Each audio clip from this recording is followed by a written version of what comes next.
En Málaga en 2008 me acuerdo que presentamos Pagafantas, bueno, 2009 quizás, y resulta que, claro, era mi primera película, llevaba como mucha ansia de a ver qué pasaba, la gente se rió y me acuerdo que en la rueda de prensa posterior, yo creo que gustó más la rueda de prensa que la película, porque yo estaba exultante, o sea, no dejaba de decir paridas, todo eso, luego evidentemente tiene algo de muy liberador, ¿no? De repente tu criatura, sobre todo si es una primera película, la muestras y gusta y después de tanto trabajo y todo eso que la verdad es que estaba bastante exultante en todos los sentidos, o sea, estaba como que quería celebrarlo todo el rato el hecho de por fin haber parido, ¿no?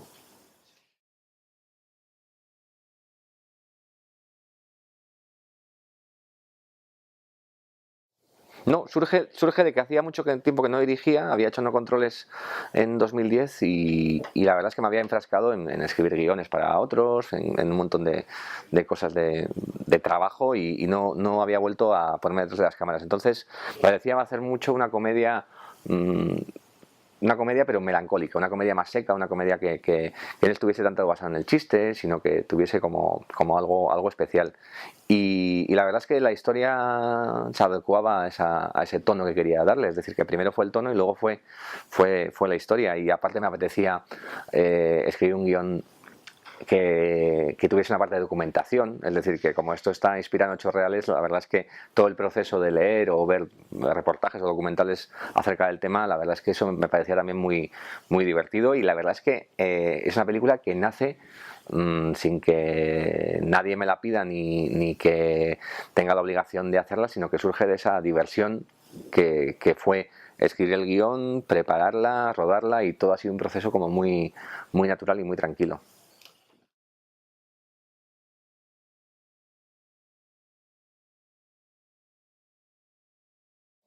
Yo creo que la mayor licencia de la película con respecto a los hechos es que muchas veces me planteo un easy. Es decir, que muchos de los guiones que he escrito siempre, de los cortos, de los largos, de todo, tienen un planteamiento de qué pasaría si, no sé, partir de una cosa real para luego empezar a contar como esa posibilidad.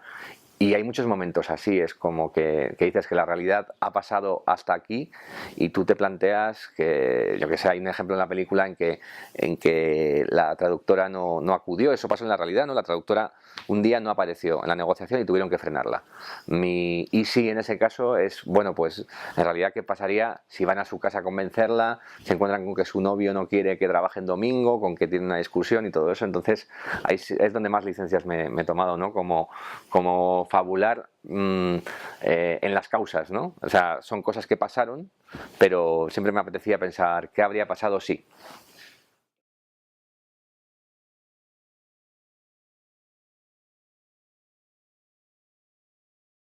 Sí, yo creo que siempre he hecho comedia y siempre creo que voy a hacer comedia. Lo que pasa que la comedia es tan bonita como género que tiene un montón de grises, ¿no? Y tiene un montón de matices que pueda ser. No es lo mismo el verdugo que aterriza como puedas. Entonces, esta es mi película que más menos cómica, ¿no? En el sentido de que no hay chistes, de que la gracia pues puede venir más de la incomodidad o de situaciones que en principio no tienen puñetera gracia tampoco. Entonces sí que yo considero que al final es una tragicomedia, ¿no? Que tiene elementos de comedia, pero que no es una película hecha para en una sola línea de gente pasando solo en grande, sino por otra cosa. Pero justamente no es que prefiera este tipo de comedia a la otra, sino que me gustaría combinar las dos cosas, una comedia con una vocación más popular y más de carcajada, con una comedia con un poco más de sustancia que es esta.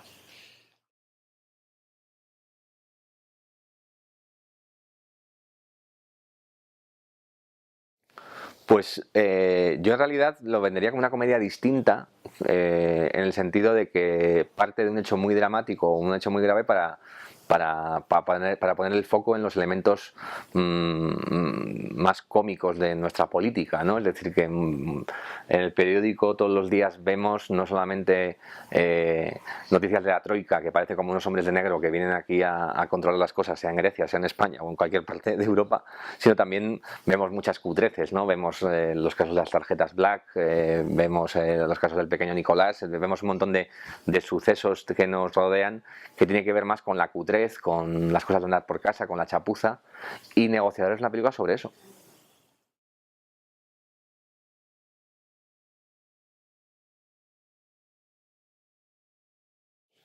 Pues que la película va a tener a los mismos personajes, que va a dirigirla otra vez Martínez Lázaro, que Diego San José y yo estamos apuntalando el guión, es decir, que se quiere rodar ya en primavera y creo que estaremos escribiendo hasta el último momento para afinarlo y que la película, pues eso, transcurre en Sevilla y en Cataluña y que amplía un poco el campo de batalla, ¿no? De igual manera que la primera pues había andaluces y vascos, ahora también se incluye en la ecuación a los catalanes y la verdad es que es un proceso complicado porque ya sabemos que el factor sorpresa de la primera parte no va a existir porque la gente ya sabe lo que es, pero también es muy satisfactorio saber que hay gente esperando a ver tu película. A mí no me había pasado nunca que hubiese expectación con algo que iba a hacer, con lo cual eso tiene mucho a nuestro favor.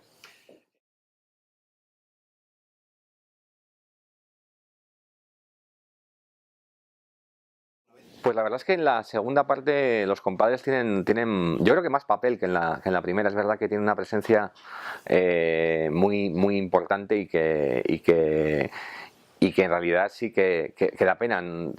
sobre todo muchas cosas de personajes, ¿no? En la segunda parte, por ejemplo, nos planteamos, joder, de igual manera que hemos conocido al padre de ella, nos encantaría conocer al padre de él y cosas así, pero claro, es que había tantos caminos por los que tirar que se quedan muchísimas cosas en el tintero, porque date cuenta que en realidad lo que estamos escribiendo es una comedia alocada romántica sobre temas de tópicos regionales. Entonces te da pena que este vehículo que tiene para contar tantas cosas, al final tienes que meterlo en una película de hora y media y hay muchas cosas que nos encantan a Diego y a mí, por ejemplo, y tenemos que descartar. Y eso, pues la verdad es que tiene ese punto como que te da pena, ¿no? A algunos personajes darles menos coba y cosas así.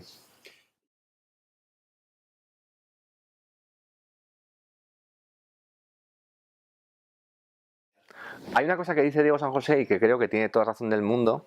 y es que en el caso de otros superhéroes, pues por ejemplo Superman, Clark Kent es un fracasado o un perdedor, es como un pobre hombre, y Superman es lo máximo, ¿no? En el caso de Super López, López es un pobre hombre y Super López es otro pobre hombre, ¿no? Entonces, eso creo que como ese es nuestro punto de partida y es hacer una película muy fiel al espíritu del cómic, de igual manera que otras películas basadas en TVOs españoles pues han variado, pues piensas en Zipizape o piensas incluso en la última que ha hecho Javi Ruiz Caldera, que es Anacleto, que se separa bastante del original en algunos aspectos, y creo que esta sí que va a ser fiel a ese espíritu de el español medio enfrentado a los elementos y encima con superpoderes, con lo cual es un terreno donde estamos cómodos, ¿no? Donde mostrar al tipo de a pie y encima hacerlo con una película ambiciosa, donde vamos, tenemos a un tío que vuela, eso ya convierte la película en ambiciosa por todos los lados, pero sí que es muy divertido, por lo menos para nosotros, escribir acción, ¿no? Es decir, la parte de la comedia va a estar asegurada porque ya Super López es un personaje cómico muy potente, pero una de las cosas que más nos está divirtiendo es escribir esas escenas de acción o esas situaciones a las que se enfrenta el personaje.